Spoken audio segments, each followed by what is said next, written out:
Ilmu Ulat Sutera. Audiobook, novel silat. Cerita, Huang Ying. Bab 13. Fu Gyoksu menutup kembali pintu kamarnya. Setelah itu dia membuka kembali kotak yang dibawa si manusia tanpa wajah dan memandangnya dengan wajah menyiratkan kepuasan. Berkali-kali dia menganggukkan kepalanya. Makhluk aneh di dalam telaga dingin juga puas sekali. Wajahnya berseri-seri. Kampuhan banituan es ika mulai memancar dalam tubuhnya. Rasanya sejuk sekali. Akhirnya dia dapat merasakan kesegaran yang tidak pernah ditemuinya selama 20 tahun ini. Oleh karena itu, suaranya juga berubah menjadi lembut. Lain kali kau harus berhati-hati. Di tempat ini tidak ada orang baik. Seandainya mereka mengetahui rahasiamu, maka tidak dapat dibayangkan akibat yang akan kau terima. Ya, jangan khawatir, selamanya aku selalu berhati-hati. Melihat keadaan makhluk aneh itu, hati Fu Gyoksu jauh lebih tenang. Bagaimana keadaan di luar? Semuanya sudah disiapkan. Asal Yaya sudah bisa keluar dari tempat ini, kita sudah bisa mengadakan gerakan. Rasanya kita harus menunggu 1,5 tahun lagi. Waktu berlalu sekejap mata. Betul-betul, makhluk tua itu tertawa terkekeh. Aku telah mengajarkan Butong Liokiat kepadamu. Bagaimana hasilnya? Setiap kali ada kesempatan aku selalu berlatih dengan giat. Sebelum Yaya meninggalkan telaga dingin kelak, tentunya aku sudah menguasainya secara keseluruhan. Kau harus lebih rajin lagi. Sunji mengerti, Yaya tenangkan diri saja merawat luka. Yang paling penting, kau harus berusaha mendapatkan ilmu pusaka Butong Pai yang ketujuh, yakni Tian Chan Kiat, kata makhluk itu kembali. Justru ini yang jadi masalah. Menurut apa yang Sunji ketahui, hanya Yan Chongtian seorang yang menguasai ilmu yang satu ini. Namun sampai sekarang dia juga belum berhasil. Yang Chongtian, mendengar nama orang ini, hawa amarah makhluk tua itu meluap kembali. Dalam urutan 6 murid Chi Siong Tojin, Sunji menduduki urutan terakhir, padahal Tian Chan Kiat hanya diwariskan kepada Chiang Bunjin saja. Apabila tidak mempelajari Tian Chan Kiat, jangan harap dapat mengalahkan Toku Buti, kita juga tidak mungkin bisa menguasai dunia persilatan. Fu Gyoksu terdiam mendengar kata-kata itu. Makhluk tua itu menjambak rambutnya yang acak-acakan. Pasti ada jalan lain, coba pikirkan lagi, katanya. Tiba-tiba Fu Gyoksu mendongakkan kepalanya, matanya bersinar terang. Mungkin Lun Wanji itu dapat diperalat, sahutnya. Makhluk tua itu mendengus dingin. Apa kegunaan bocah perempuan itu? Dia adalah murid Yan Chongtian. Kita bisa menggunakannya sebagai alat untuk mendekati Yan Chongtian, sahut Fu Gyoksu. Aku rasa perasaanmu sendiri yang sudah tersentuh oleh budak itu. Fu Gyoksu menggelengkan kepalanya. Yang aku takutkan justru kau benar-benar menyukai budak perempuan itu sehingga melupakan dendam keluarga dan hanya mementingkan berpacaran saja, kata makhluk tua itu kembali. Tidak mungkin tujuan Sunji menyelundup ke Butongsan adalah untuk mencari tahu kabar tentang Yaya dan berusaha menyelamatkan Yaya dari tempat ini. Makhluk tua itu tertawa dingin. Bagus kalau kau masih ingat. Fu Gyoksu terdiam tanpa berani mengucapkan kata-kata lagi. Apakah hubunganmu dengan budak perempuan itu sangat dekat? Aku dapat merasakan kalau semakin hari ia semakin menyukai aku. Setelah lewat beberapa waktu lagi, tentu aku dapat memperalatnya untuk mendekati Yan Chongtian. Baik, kalau kau rasa rencana ini dapat dijalankan dengan sempurna, kau lakukan saja. Makhluk tua itu menarik napas panjang. Toh aku memerlukan waktu yang cukup lama untuk menyambung kembali urat-urat putus ini. Dalam waktu dekat pasti belum terlihat hasil apa-apa. Tanpa sengaja mata Fu Gyoksu bertemu pandang dengan mata makhluk tua tersebut.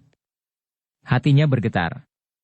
Mata kakeknya beralih dan menatap di kejauhan. Namun sinar matanya sangat keji dan menyeramkan.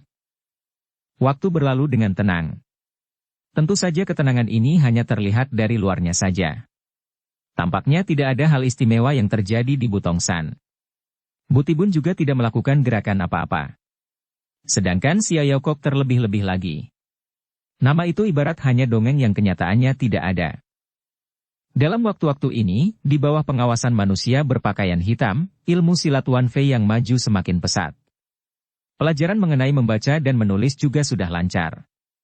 Seandainya dia menulis surat lagi, tentu tidak ada huruf yang salah seperti sebelumnya. Tentu saja dia tidak berani menulis surat lagi kepada Lun Wangji. Dia juga dapat melihat bahwa hubungan antara Lun Wangji dengan Fu Gioxu semakin lama semakin dekat. Keenam murid yang mempelajari Butong Liuqiat juga semakin matang ilmunya di bawah didikan Qi Xiong Tojin. Sementara itu secara diam-diam, Fu Gioxu juga mendapat ajaran dari makhluk tua yang terkurung dalam telaga dingin yang konon dulu pernah mencuri pelajaran Butong Liuqiat 20 tahun yang lalu. Ilmunya sudah jauh di atas kelima orang murid Qi Xiong Tojin lainnya. Tapi tentu saja dia pandai menyembunyikan kepandaiannya sehingga tidak ada orang yang curiga. Urat nadi makhluk tua itu sudah mulai tersambung sedikit demi sedikit. Tapi setiap kali kilat menyambar, dia masih juga menjerit histeris. Tampaknya rasa takut dalam hatinya sudah mendarah daging. Sementara itu cinta kasih Wangji terhadap Fu Gioxu juga semakin berakar. Terhadap Wan Fei yang dia hanya kasihan, tapi terhadap Fu Gioxu baru benar-benar cinta. Tentu saja dia tidak tahu siapa Fu Gioxu sebenarnya. Juga tidak tahu bahwa jalinan hubungan mereka hanya sebuah perangkap. Bunga-bunga bermekaran, bunga-bunga layu. Akan mati demikian mengenaskan, katanya. Pemandangan di Butongsan berubah mengikuti pergantian musim. Hanya tempat tinggal Yan Chongtian yang tampaknya sama saja walau pada waktu apapun. Tentu saja daun-daun jauh lebih segar dan menghijau ketika musim semi tiba. Yan Chongtian sama sekali tidak memperhatikan. Kenyataannya, dalam jangka waktu setahun, belum tentu dia melangkah keluar dari rumahnya satu kali. Dia masih berlatih Tian Chan Kiat. Dan tampaknya masih belum berhasil juga. Tapi dia tidak putus asa. Walau kadang-kadang rasa jenuh memenuhi hatinya. Tembok rumah bercahaya terang. Mestinya sekarang sudah tengah hari. Yan Chongtian duduk di atas tempat tidur. Matanya setengah terpejam. Tok! Tok! Tok, terdengar suara ketukan pintu. Yan Chongtian seperti tidak mendengar. Dia sama sekali tidak menyahut. Sekali lagi pintu diketuk. Yan Chongtian membuka matanya. Wajahnya seperti kesal karena terganggu. Buat apa ketuk terus?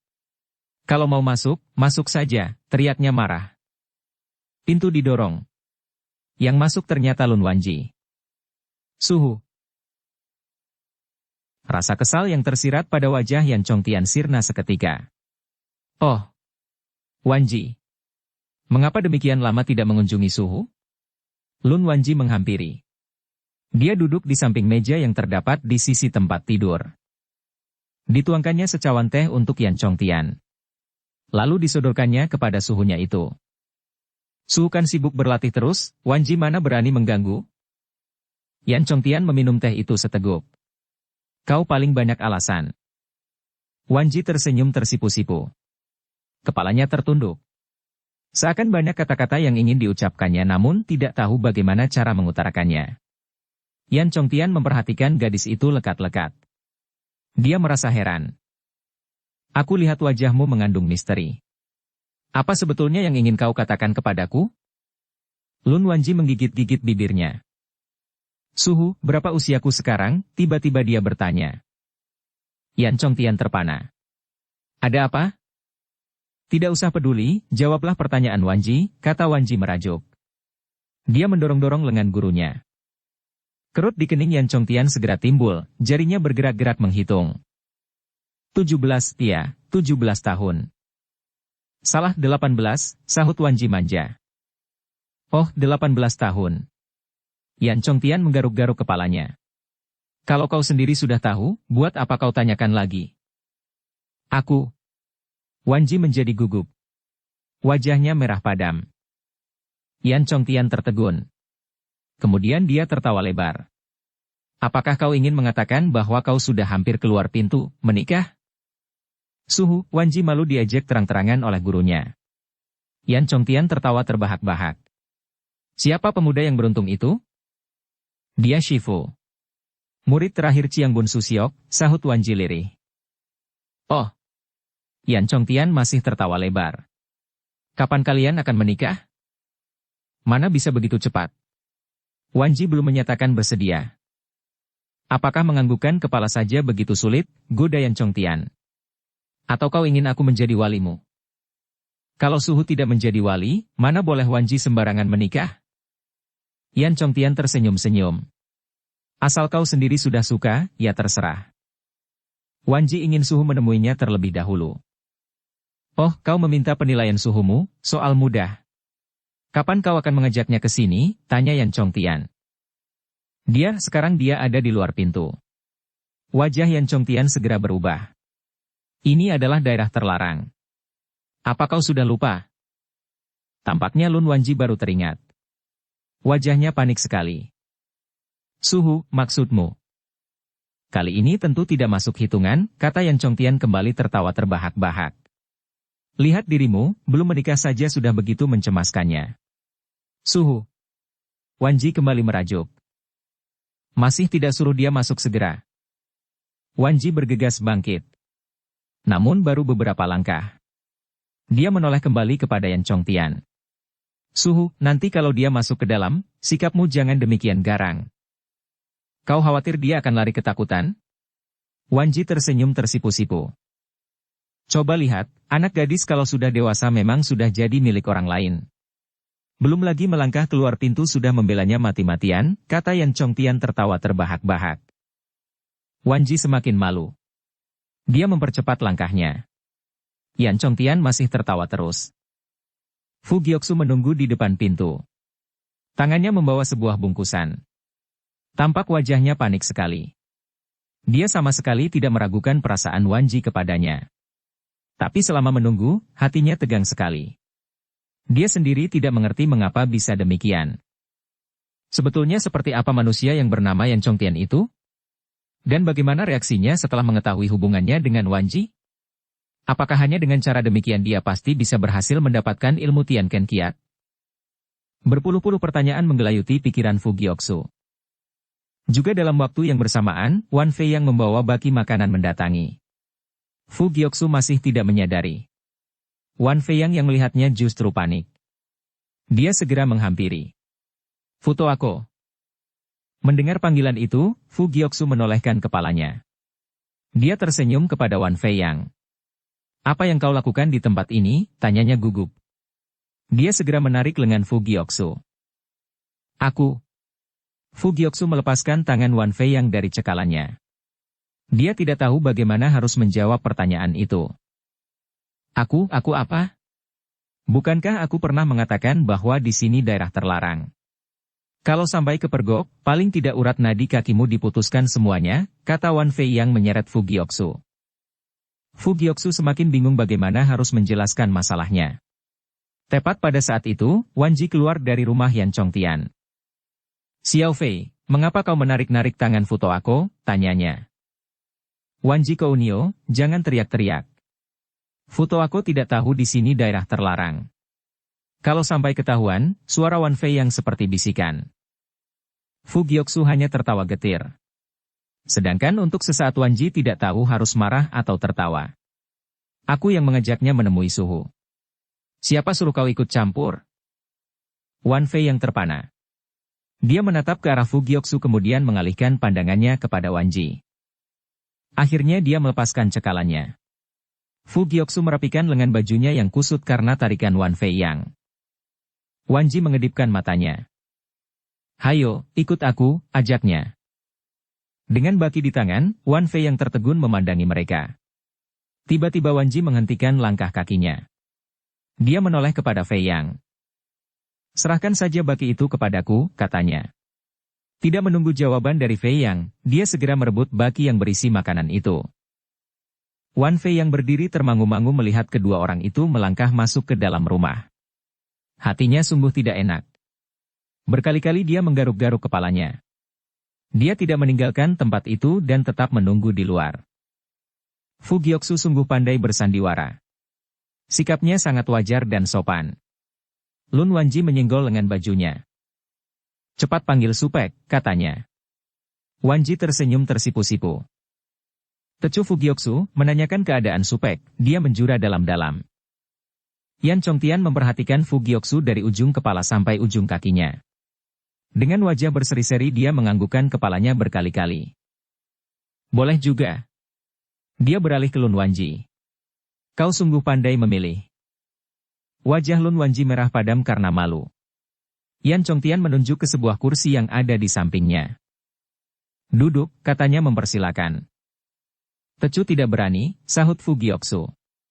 Kemudian dia menyodorkan bungkusan yang ada di tangannya. Tecu membawakan sedikit makanan. Harap Supek menyenanginya. Yan Chongtian menerima bungkusan itu lalu membukanya. Ah, lumpia, bagus. Bagus, katanya berulang-ulang. Lun Wanji dan Fu Gioksu saling lirik sekilas. Mata Yan Chongtian mengerling ke arah pasangan itu. Kau tahu aku suka makanan ini? Fu Gioksu ragu-ragu menjawabnya. Yan Chongtian sudah bertanya lagi. Bagaimana kau bisa tahu aku suka makanan ini? Apakah Wanji yang mengatakannya? Lun Wanji memalingkan wajahnya. Melihat keadaan itu, Fu Gioksu semakin tidak berani mengatakannya. Untung saja Yan Chongtian segera mengalihkan pokok pembicaraan. Sudah berapa lama kau menjadi murid Bu Tongpai? Setahun lebih. Yan Chongtian seakan teringat sesuatu. Apakah kau yang membela Chi Xiong mati-matian tempo hari? Suhu adalah Chiang Bunjin dari partai terkemuka. Tecu tidak bisa mendiamkan dia orang tua dihina begitu saja. Bagus. Bagus. Kapan kalian akan menikah? Suhu, panggil Lun Wanji sambil mencuri pandang kepada Yan Chongtian. Mengapa harus terburu-buru? Yan Chongtian tertawa terbahak-bahak. Urusan kalian aku pasti setuju, lagi pula Bu Tongsan memang sudah lama tidak membuat pesta. Hati Lun Wanji melonjak gembira. Fu Gioksu baru bisa menghela napas lega. Bagaimana kalau kalian menikah sekarang saja? Pestanya boleh menyusul, kata Yan Chongtian tiba-tiba. Lun Wanji tertegun, Fu Gioksu kaget setengah mati. Supek, kau. Sifatku selamanya memang begini. Kau tidak mau, jangan dibicarakan. Sekali setuju maunya dilaksanakan sekarang juga. Wanji, undang Susiokmu kemari. Wajah dan leher Wanji merah padam. Terpaksa dia menganggukkan kepalanya.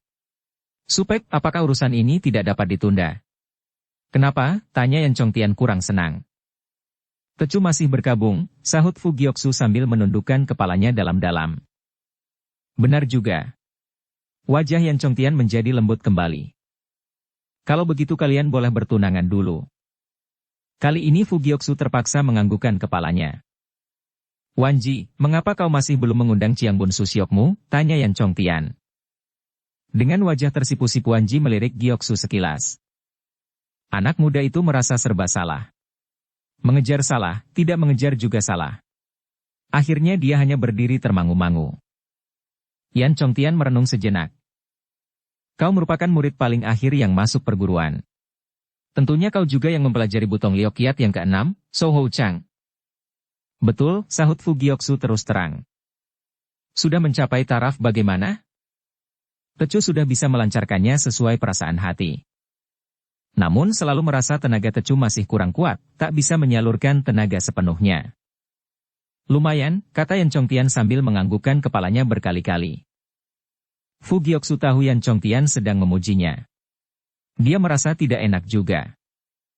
Tidak heran, kata Yan Chongtian setengah jalan. Fu Gioksu tidak mengerti maksud perkataannya. Dia menatap Yan Chongtian dengan mata mengandung pertanyaan.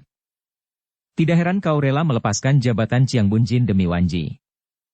Mendengar ucapan itu, hati Fu Gioksu menjadi galau. Tapi dia memaksakan sebuah senyuman di bibirnya. Bu Tongsan memang sudah lama tidak mengadakan pesta. Maka dari itu, begitu kabar gembira mengenai Wanji dan Gioksu tersebar, seluruh Bu Tongsan menjadi gempar. Chi Xiong Tojin juga sangat gembira. Dia tidak menolak ketika ada yang mengusulkan untuk memasak berbagai hidangan yang lezat untuk merayakan berita gembira tersebut. Orang yang paling kesal dan tidak senang mendengar kabar itu tentu Wan Fei yang seorang.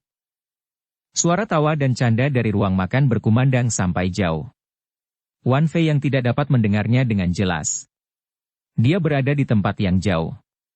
Namun sayup-sayup kumandang suara riuh masih juga tertangkap oleh telinganya. Hatinya bagai tersayat-sayat. Wan Fei yang duduk di taman belakang sambil melamun.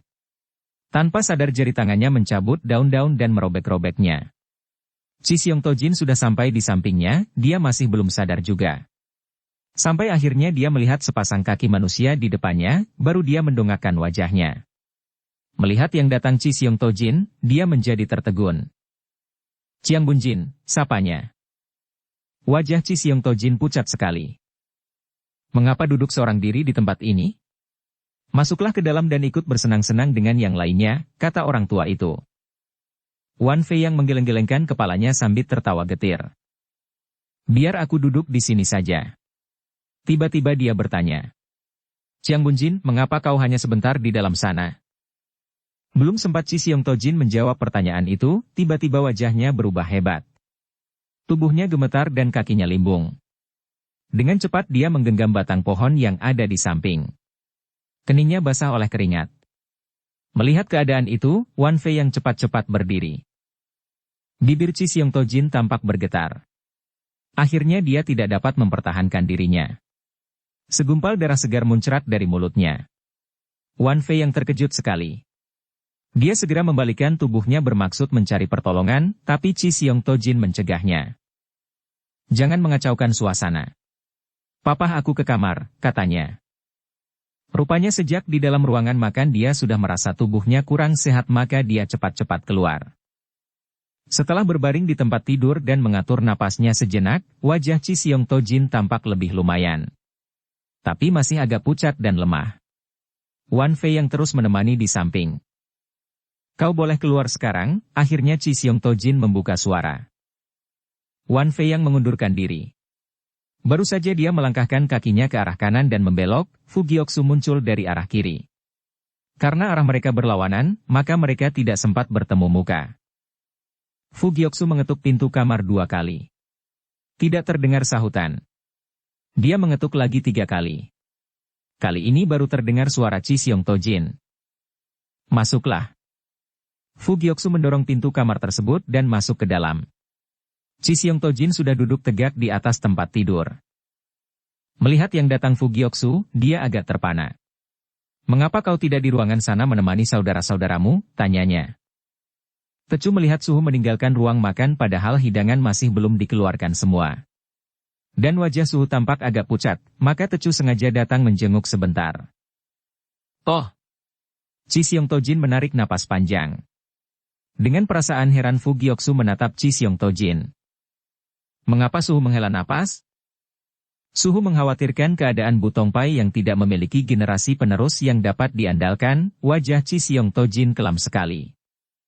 Tecu tidak merasa demikian. Sejak Chow Su Tio Sem Hong mendirikan partai Bu Tongpai selalu ada generasi yang dapat diandalkan. Hanya generasi ini, kembali Chi Xiong menarik napas panjang. Fu Gioxu semakin bingung. Lihat beberapa orang suhengmu, kalau tidak otaknya yang kurang encer, pendirian mereka yang kurang tegas. Pokoknya tidak dapat diandalkan. Suhu, menurut pandangan Tecu, beberapa suheng mempunyai modal yang cukup. Mengapa Suhu malah menganggap? Kau belum lama bergaul dengan mereka.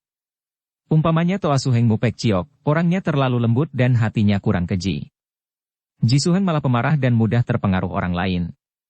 Sam Suheng, Kim Ciok terlalu kaku dan sulit membedakan mana yang benar dan mana yang salah. Su Suheng juga lembut, kurang berwibawa. Go Suheng, Yo Hong sering meremehkan lawan. Pokoknya mereka tidak ada yang sesuai dengan minat. Mata Chi Xiong Tojin beralih kepada Fu Gioxu. Hanya kau seorang, aku selalu menaruh harapan yang tinggi padamu. Bakatmu lebih tinggi daripada 5 orang suhengmu yang lain. Kau juga merupakan orang pilihan. Seandainya kau yang mempelajari Tian Chan Kiat, mungkin kau akan berhasil dan kelak dapat mengalahkan Toku Buti serta mengangkat nama Bu Tongpai. Mendengar kata-kata itu, diam-diam Fu Gioxu merasa senang. Tapi rupanya kata-kata Chi Xiong Tojin masih ada kelanjutannya. Sayang sekali kau sudah menjalin cinta kasih dan bertunangan dengan Lun Wanji. Kau tidak bisa menjabat sebagai Chiang Bunjin lagi. Sedangkan Tian Chan Kiat turun-temurun hanya diwariskan kepada Chiang Bunjin saja. Fu Gioxu terpana. Hatinya segera tertekan. Keringat dingin menetes di keningnya. Lalu, mengapa Yan Supek boleh mempelajarinya? Tanyanya penasaran. Kau tidak tahu, sebetulnya Chiang Bunjin generasi ini memang suhengku itu. Setelah menjabat beberapa tahun, dia merasa jenuh dan menyerahkan kedudukannya kepadaku. Oleh karena itu dia boleh mempelajari Tian Chan Kiat. Kalau begitu, Tecu bersedia membatalkan pernikahan. Kali ini, gantian Chi Siong Tojin yang tertegun. Bagaimana pendirianmu demikian mudah berubah, katanya kurang senang. Fu Gyoksu menundukkan kepalanya. Tecu sudah menjadi murid Butong, bagaimanapun harus mementingkan Butong Pai daripada diri sendiri. Chi Siong Tojin terharu sekali. Dia tidak dapat mengatakan apa-apa. Lagi pula dendam keluarga Tecu belum terlepas, seharusnya tidak boleh memikirkan urusan asmara terlebih dahulu. Nada suara Fu Gyoksu semakin bersemangat. Gyoksu, ternyata aku tidak salah menilai orang. Kalau saja seluruh murid Butong mempunyai pandangan yang sama, tentu nama perguruan kita akan cemerlang dan tidak takut terhadap siapapun. Chi Siong Tojin menarik napas panjang. Tapi, apabila demikian, tentu tidak adil bagi Lun Wanji. Fu Gyoksu juga ikut-ikutan menarik napas panjang. Hal ini aku harus pikirkan baik-baik. Kau juga kembali ke kamarmu dan pikirkan sekali lagi, kata Chi Siong Tojin selanjutnya. Fu Gyoksu mundur satu langkah. Setelah menjura dalam-dalam, dia baru mengundurkan diri. Perasaan hatinya tegang dan kacau. Bulan 5 tanggal 14. Hari itu merupakan hari kedua setelah pengumuman pertunangan antara Lun Wanji dengan Fu Gyoksu. Juga merupakan hari terpenting bagi Butong Pai. Setelah sembahyang pagi, Chi Siong Tojin mengumpulkan seluruh murid Butong Pai di dalam ruangan pendopo. Dia mengatakan sudah mengambil keputusan untuk menyatakan siapa Chiang Bunjin generasi mendatang. Semua orang menduga salah satu dari Pek Chiok, Chia Peng, Kim Chiok, Yo Hong dan kemungkinan terakhir pasti Fu Gyoksu. Kalau yang disebut nama Pek Chiok, Chia Peng, Kim Chiok, Giok Chiok atau Yo Hong, mereka tidak akan begitu heran. Tapi ketika nama Fu Gyoksu yang disebut, seluruh murid Butong terpana. Gisong dan Changsong langsung protes. Fu Gyoksu adalah murid preman, lagi pula dia sudah mengikat diri dan akan menikah. Meskipun kau mengatakan namanya jatuh pada urutan ketiga, mana ada hak untuk menjadi Chiang Bunjin? Chi Siong Tojin tidak memberi jawaban. Dia hanya memanggil Fu Gyoksu untuk menyatakan sendiri isi hatinya. Demi Butong Pai dan dendam darah sekeluarga, kalau memang berniat menjadi Chiang Bunjin generasi akan datang, Tecu terpaksa membatalkan pernikahan, lalu menyucikan diri masuk agama Tu. Karena Fu Gyoksu berkata demikian, Gisong dan Changsong terpaksa menyetujui. Tapi sampai mereka semua meninggalkan ruangan pendopo, kedua tiang lo itu masih merasa tidak puas. Fu Gyoksu sendiri seperti orang mabuk, pikirannya kacau. Kenyataannya hati kecil anak muda itu memang benar-benar mulai menyukai Lun Wanji. Kejadian sudah sampai taraf begini, dia semakin tidak tahu bagaimana menjelaskannya. Terhadap keputusan yang diambil Fu Gyoksu, makhluk tua itu pun sama tidak senang. Baru mendengar setengah dari kisah cucunya saja, dia sudah berteriak-teriak marah. Si tua bangkayan Chong Tian itu tidak bersedia mengajarkan Tian Ken Kiat kepadamu? Seandainya dia bersedia mengajarkan, juga percuma. Butong Pai mempunyai sebuah peraturan, hanya Chiang Bunjin yang boleh mempelajari ilmu itu. Kalau kau berniat menjadi Chiang Bunjin mudah sekali. Butong Liao Kiat secara diam-diam aku ajarkan kepadamu. Dengan ilmu yang kau miliki sekarang, siapa lagi yang sanggup menandingimu? Tapi tadi pagi Suhu sudah mengumumkan.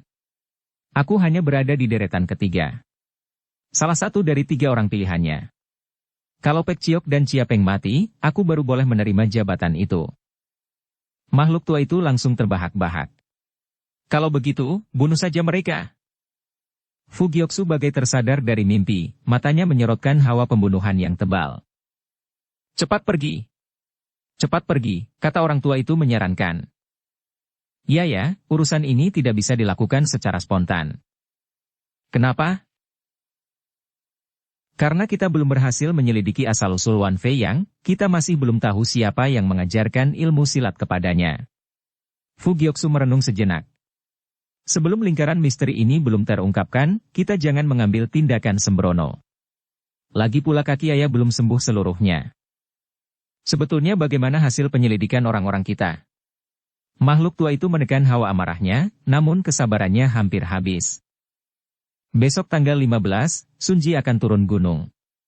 Siapa tahu sudah ada kabar berita untuk kita, kata Fu Gyoksu tenang-tenang aja. Makhluk tua itu mendengus dingin beberapa kali. Namun dia tidak bisa mengatakan apa-apa lagi. Bulan 5 tanggal 15.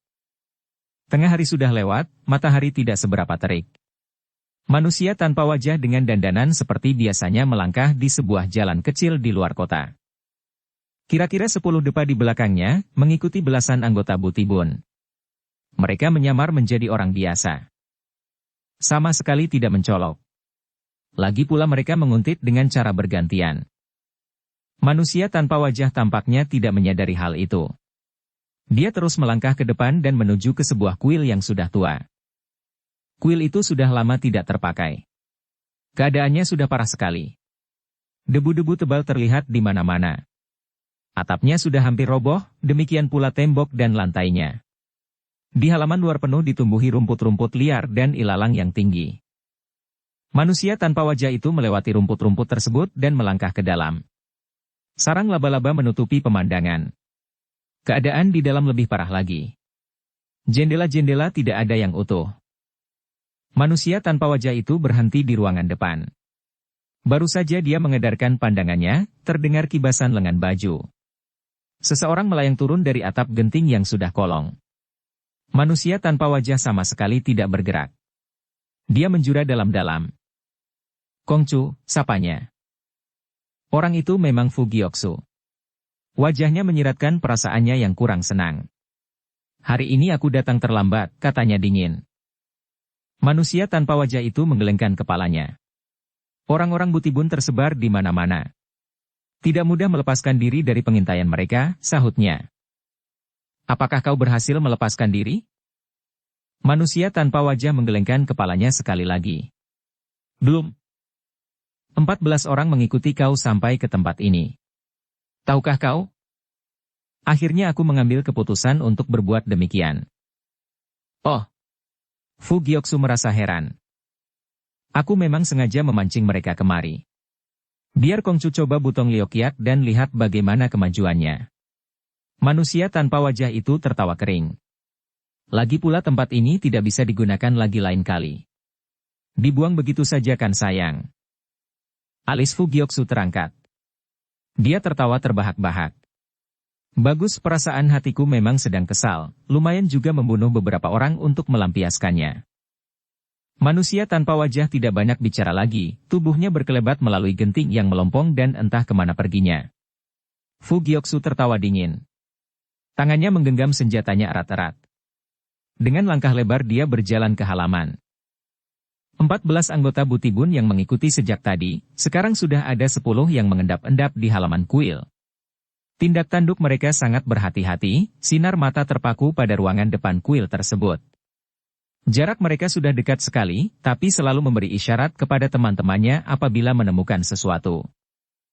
Meskipun sudah berhati-hati, namun karena jumlah mereka banyak, bagaimanapun sulit menyembunyikan diri secara baik.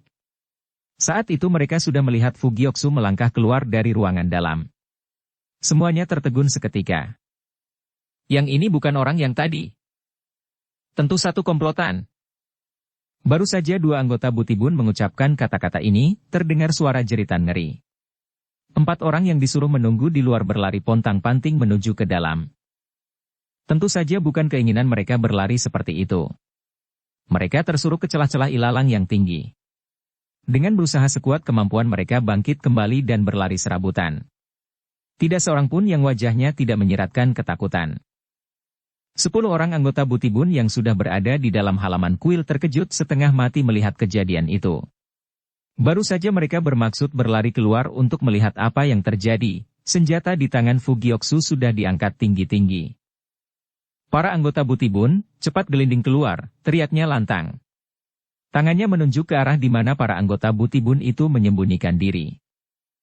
Karena jumlah mereka lebih banyak, maka setelah saling lirik sejenak, mereka keluar dari tempat persembunyiannya.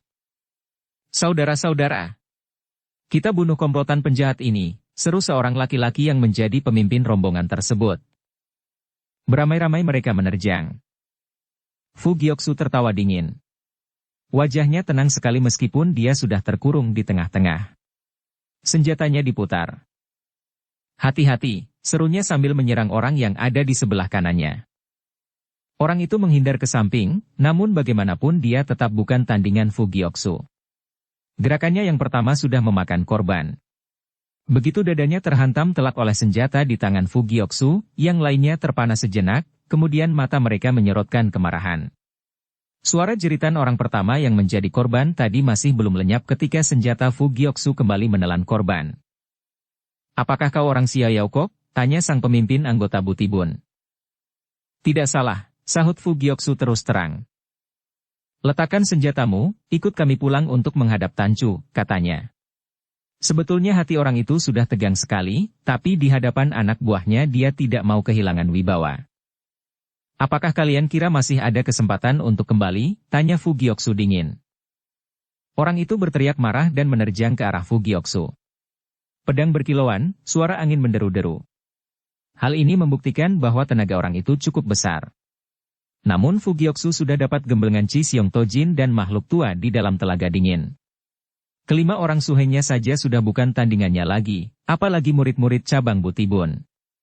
Belum lagi senjata orang itu sampai pada sasarannya, Fu Giyoksu sudah mengulurkan tangannya menghantam dada orang itu. Jantungnya tergetar dan berhenti berdetak. Dalam sekejap mata 5 orang lagi roboh memandikan darah. Halaman itu bukan hanya penuh dengan mayat tapi warna darah merah dari darah juga menghiasi di mana-mana. Sekejap mata anggota Butibun tinggal 5 orang. Fu Giyoksu tertawa terbahak-bahak. "Sekarang aku akan mencoba ilmu Butong Liokiat lainnya," serunya tiba-tiba. Kelima orang itu terpana. Tadi mereka mendengar sendiri Fu Giyoksu mengaku sebagai orang Xiao Yaokok. Mengapa sekarang dia malah menggunakan ilmu Butong? Tapi anak muda itu tidak memberi kesempatan mereka untuk berpikir lebih lama. Pertama, jurus dari Liong Gikiam, serunya dan secepat kilat kedua jari tangan telunjuk dan yang tengah menuding ke depan membentuk pedang. Orang pertama yang paling dekat dengannya langsung roboh dengan kening terluka. Kedua, jurus dari Pikle Chiang, orang kedua roboh. Ketiga, jurus dari Fei Huncong, orang ketiga roboh. Fu Giyoksu semakin bersemangat. Keempat, jurus dari Suang Kiat Kun. Orang keempat pun roboh. Kelima, jurus dari Kui Suatu, orang terakhir terhempas ke lantai dengan tenggorokan berlubang. Tidak ada seorang pun yang tersisa. Fu Giyoksu menyentakkan kakinya dan meleset kembali ke dalam kuil. Manusia tanpa wajah sudah menunggu di sana. Dia tertawa lebar.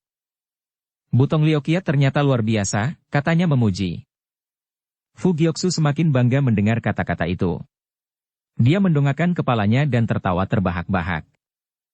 Manusia tanpa wajah membalikkan tubuhnya dan mengambil senjata Fu Giyoksu yang berlumuran darah. Dia mengeluarkan sehelai sapu tangan dan membersihkannya, lalu mengembalikan lagi kepada Fu Giyoksu. Senjata ini dapat melakukan banyak perubahan, makanya daya kerjanya hebat sekali, kata manusia tanpa wajah itu. Hanya agak ruwet menggunakannya. Sayang tidak ada cara untuk mempermudah, sahut Fu Giyoksu sambil mengangkat bahunya. Sekarang juga sudah lumayan. Oh ya, aku meminta kau menyelidiki riwayat hidup Wan Fei Yang. Bagaimana hasilnya? Tanya Fu Giyoksu mengalihkan pokok pembicaraan. Menurut bahan yang Kongcu berikan, akhirnya kami berhasil mendapat keterangan bahwa Wan Fei yang mempunyai seorang guakong, kakek luar, yang tinggal di Lokyang. Kami sudah menyelidiki kota itu. Menurut sumber yang dapat dipercaya, mereka baru pindah ke kota itu 23 tahun yang lalu. Sebelumnya mereka berasal dari mana, kita belum tahu. Maksudku, pada waktu itu, kami meninggalkan beberapa anak buah untuk menetap di sana selama 5 bulan dan bertanya di sana-sini. Namun para tetangganya juga tidak jelas.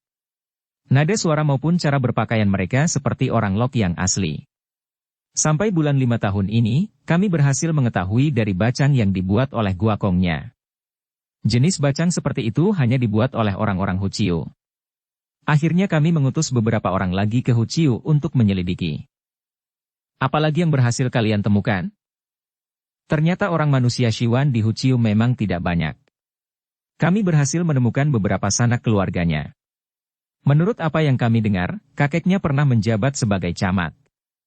Karena putrinya hamil dengan keponakannya sendiri dan keponakan itu akhirnya memilih jalan menyucikan diri menjadi pendeta agama Tu, mereka terpaksa pindah ke Lokyang untuk menghindari gunjingan para tetangga.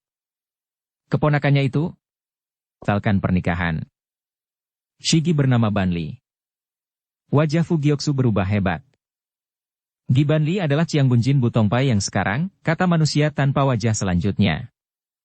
Kalau begitu, Wan Feiyang adalah putra Qi Xiong Tojin. Tidak salah. Tampaknya manusia berpakaian hitam itu memang Qi Xiong Tojin. Fu Gyoksu mengibaskan lengan bajunya dan mendengus dingin. Malam sudah larut. Di lembah terpencil ada sebuah tanah kosong. Di bawah pengawasan manusia berpakaian hitam, Wan Fei yang berlatih ilmu silat tanpa mengenal lelah. Cahaya pedang berkilauan. Manusia berpakaian hitam berteriak lantang kemudian menusukkan pedangnya ke arah Wan Fei yang. Anak muda itu dengan gesit menghindar ke samping. Pergelangan tangannya memutar, meluncur ke arah dada manusia berpakaian hitam. Namun berhasil dielakkan pula. 19 jurus berlalu dalam waktu sekejap. Wan Fei yang mengubah gaya gerakannya. Ketika pedang manusia berpakaian hitam tinggal 3 cun di depan wajahnya, tangannya terangkat, dan kedua jari tangannya menjepit pedang tersebut. Trak, pedang itu patah menjadi 2 bagian. Gerakan keduanya terhenti seketika. Manusia berpakaian hitam itu menatap ke arah pedang di tangannya yang telah patah menjadi 2 bagian. Tiba-tiba dia menarik napas panjang. Pedang ada manusia ada, pedang hilang manusia mati. Pedang ini telah mengikuti aku selama beberapa puluh tahun, tidak disangka hari ini terputus menjadi 2 bagian. Tampaknya jodoh di antara kita juga hanya sampai di sini saja, katanya. Wan Fei yang menjadi panik seketika. Suhu, kalau kau pergi, kelak tidak ada orang yang mengajarkan ilmu silat kepadaku lagi, sahutnya gugup. Manusia berpakaian hitam menggelengkan kepalanya. Apa yang ingin aku ajarkan, semuanya sudah kuturunkan kepadamu. Di dunia ini tidak ada pesta yang tidak berakhir, kau dan aku juga tidak luput dari perpisahan ini. Tapi, ajaknya. Anak bodoh, manusia berpakaian hitam kembali menarik napas panjang. Suhu, sebenarnya kemana kau akan pergi? Kemana yang harus dituju, kesanalah aku pergi, nada suara manusia berpakaian hitam itu menjadi berat. Kalau aku masih mengingat hubungan kita guru dan murid, kabulkanlah 2 macam permintaanku. Silakan Suhu katakan saja. Pertama, kau harus berlatih lebih giat lagi. Kedua, dia merandek sejenak, kemudian melanjutkan kembali. Harus membantu Butongpai sekuat kemampuanmu, tidak boleh menentang Butong. Baik, hatinya penasaran, dia tidak dapat menahan dirinya untuk bertanya. Su, mengapa kau ingin aku berbuat demikian? Jangan banyak tanya. Kalau begitu kelak Suhu. Kalau ada kesempatan, aku akan datang menjengukmu. Suhu, suara Wan Fei yang pilu sekali. Kau telah mengajar Tecu sekian tahun. Terimalah sembah Tecu 3 kali, dia menjatuhkan diri berlutut di tanah dan membenturkan kepalanya 3 kali berturut-turut. Ketika dia mendongakkan wajahnya, air mata sudah mengalir dengan deras. Manusia berpakaian hitam itu menarik napas sekali lagi. Fei Yang, baik-baiklah menjaga diri. Bila ada kesempatan, pergilah ke Butibun dan cari Sen Mencing. Sen Mencing, baru Wan Fei yang ingin bertanya lebih lanjut, manusia berpakaian hitam itu sudah melesat pergi. Malam semakin larut, di ruangan tempat Qi Xiong Tojin biasa menenangkan diri tampak bayangan melintas. Bayangan itu bagai segumpal asap menyelinap lewat jendela yang setengah terbuka. Ini merupakan gerakan yang tidak mudah dipergoki orang. Lagi pula ruangan menenangkan diri itu begitu sunyi dan jarang ada orang yang menginjak tempat tersebut. Orang itu bukan orang lain. Dia adalah Qi Xiong Tojin. Dia memakai pakaian berwarna kuning muda seperti biasanya. Di dalam kamar tidak ada penerangan. Qi Xiong Tojin menghilang dalam kegelapan. Tanpa menerbitkan sedikit suara pun, dia merapatkan kembali daun jendela dalam ruangan tersebut. Pada saat itu juga, Fu Gyoksu melayang turun dari atas tembok halaman dan melintasi taman bunga. Sejak malam mulai menjelang, dia sudah bersembunyi di tempat itu. Tanpa suara dan tidak bergerak sama sekali. Sebelumnya, dia sudah beberapa malam bersembunyi di tempat yang sama. Dia sudah menyelidiki dengan hati-hati dan berhasil mengetahui bahwa setiap bulannya, paling sedikit Qi Xiong Tojin keluar mengendap-endap kurang lebih 10 kali. Tentu saja selalu pada malam hari. Untuk mengetahui apakah Chi Seong Tojin berada dalam ruangan tersebut, baginya mudah sekali. Sebuah masalah yang kelihatannya rumit, ditanganinya dengan remeh. Tengah malam tertentu, dia mengetuk ruangan itu. Tidak terdengar sahutan. Hal ini sudah cukup untuk membuktikan bahwa Chi Seong Tojin memang tidak ada di sana. Sedangkan arah mana yang diambil Chi Seong Tojin, lebih mudah lagi diketahuinya. Ruangan itu mempunyai 4 buah jendela. Jendela mana yang setengah terbuka, tentu arah itu pula yang diambil Chi Seong Tojin. Kalau hanya satu kali, mungkin dia bisa mengatakan kebetulan. Tapi beberapa kali berturut-turut, Fu Gyoksu sudah dapat memastikan bahwa manusia berpakaian hitam itu memang Chi Seong Tojin adanya. Sedangkan alasan Chi Seong Tojin melakukan semua itu, Fu Gyoksu sudah mendapat jawabannya. Sejak makhluk tua dalam telaga dingin mencuri belajar Butong Liokiat dan ketahuan lalu diputuskan urat nadi kakinya dan dikurung selama 20 tahun, Butong mulai menentukan sebuah peraturan haru. Hanya orang yang asal-usul maupun riwayat hidupnya bersih baru dapat diterima sebagai murid. Bersambung ke bab 14. Dukung kami dengan subscribe, follow, like, komen dan share. Terima kasih.